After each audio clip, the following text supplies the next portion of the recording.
সম্মানিত হাজিরিন, আসমান কিন্তু একটা না। এবার চলে যান দ্বিতীয় আসমানে।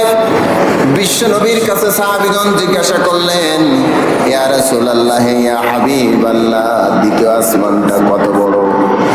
বিশ্ব নবী বললেন, ও আমার সাহাবীরা, শোনো শোনো শোনো, তোমার হাতের আংটিটা যদি তুমি সাহারা মরুভূমির ভেতরে যদি তুমি আংটিটা নিক্ষেপ করে দাও, সাহারা মরুভূমির তুলনায় হাতের আংটিটা যত ছোট, দ্বিতীয় আসমানের তুলনায় প্রথম আসমানটা তত ছোট। বলি আল্লাহু আকবার।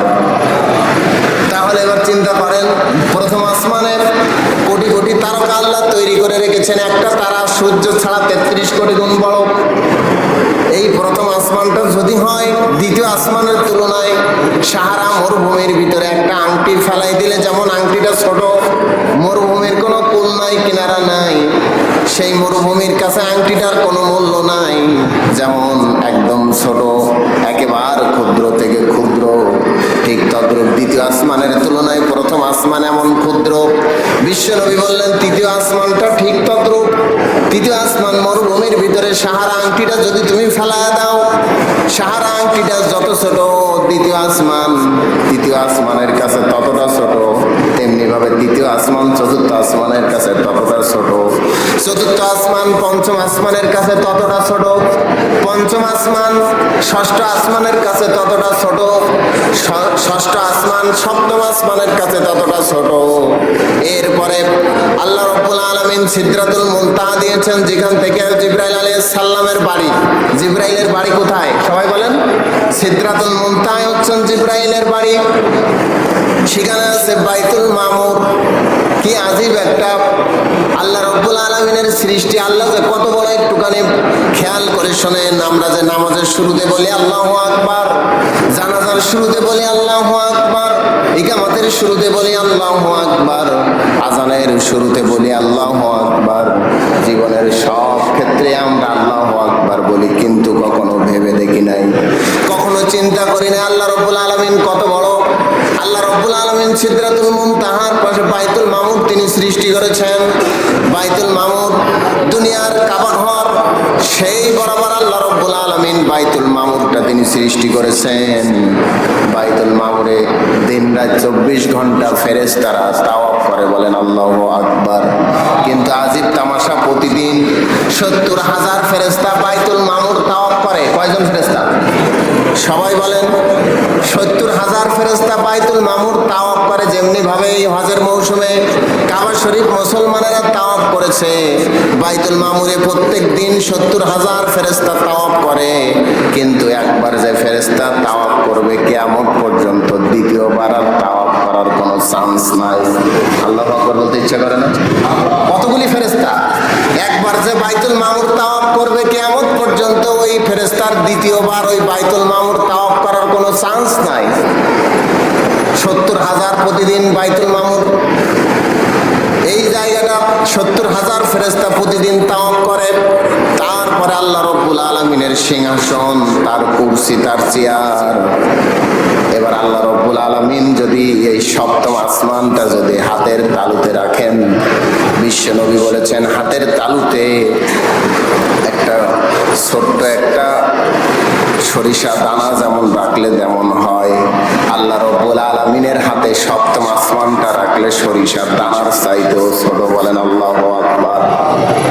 এবার চিন্তা করেন আল্লাহ কত বড়। আমরা যে বলি আল্লাহু আকবার, এটা নিয়ে কখনো চিন্তা করি না, কখনো আমরা ভাবিও না যে আপনার রব, আমার রব কত বড়। যে সূর্যটা পৃথিবী ছাড়া 13 লক্ষ গুণ বড়, সূর্য ছাড়া একটা তারকা আছে ব্যাটেলজিউস, এই তারা 33 কোটি গুণ বড়। এরকম কোটি কোটি অসংখ্য তারকা আল্লাহ রাব্বুল আলামিন প্রথম আসমানে রেখে দিয়েছেন।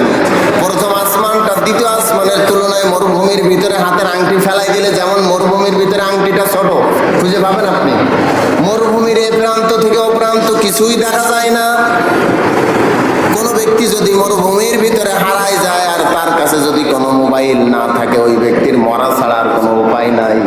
কারণ সাহারা মরুভূমির চতুর্দিক থেকে বালু আর বালু, এর ভিতরে হাতের আংটিটার কোনো মূল্য নাই।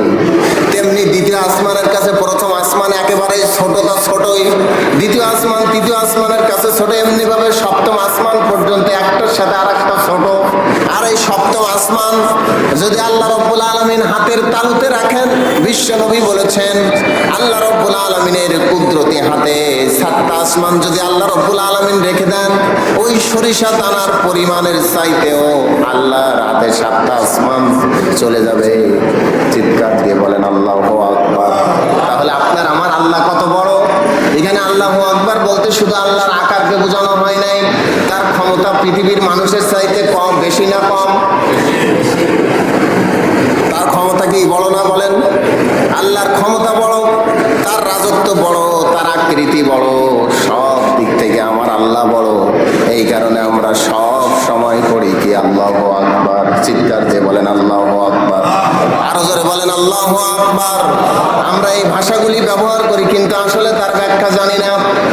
জীবনে আপনি যখন প্রথমে এই পৃথিবীতে এসেছিলেন, মায়ের কোল থেকে যখন এই পৃথিবীতে আপনি এই ধরার বুকে আপনি যখন তাশরীফ এনেছিলেন, এই ধরার বুকে যখন আপনি এসেছিলেন, পৃথিবীর মানুষেরা সর্বপ্রথম আপনার কানে যে আওয়াজটা ঢোকায়েছে সেটা হচ্ছে আল্লাহু আকবার। সেটা কি?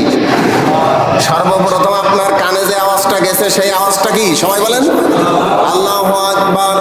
এই পৃথিবী থেকে আবার আপনি যখন বিদায় নেবেন, ওই আপনার জন্মের সময় আজান হয়েছিল কিন্তু নামাজ হয় নাই। হয়েছে? জন্মের সময় আপনি আজান শুনেছেন, নামাজ আপনার জন্য ওয়েট করতেছে, কখন জানাজার নামাজ হবে কেউ জানে না। জানে কেউ? এই জানাজার কিন্তু ইকামাত নাই, এই নামাজের কিন্তু কোনো ইকামাত নাই, এই নামাজের কোনো আজান নাই। আজানটা দেওয়া হয়েছে আপনার জন্মের দিনে, কিন্তু নামাজটা হবে আপনার মৃত্যুর পরে। কতক্ষণ ঠিক না বেঠিক? সেখানেও আমরা কিন্তু প্রথম যে শব্দটা ব্যবহার করি সেটা হচ্ছে কি? আল্লাহু আকবার। আপনি আজান দেন ফজরের সময়, মুয়াজ্জিন আজান দেয় সর্বপ্রথম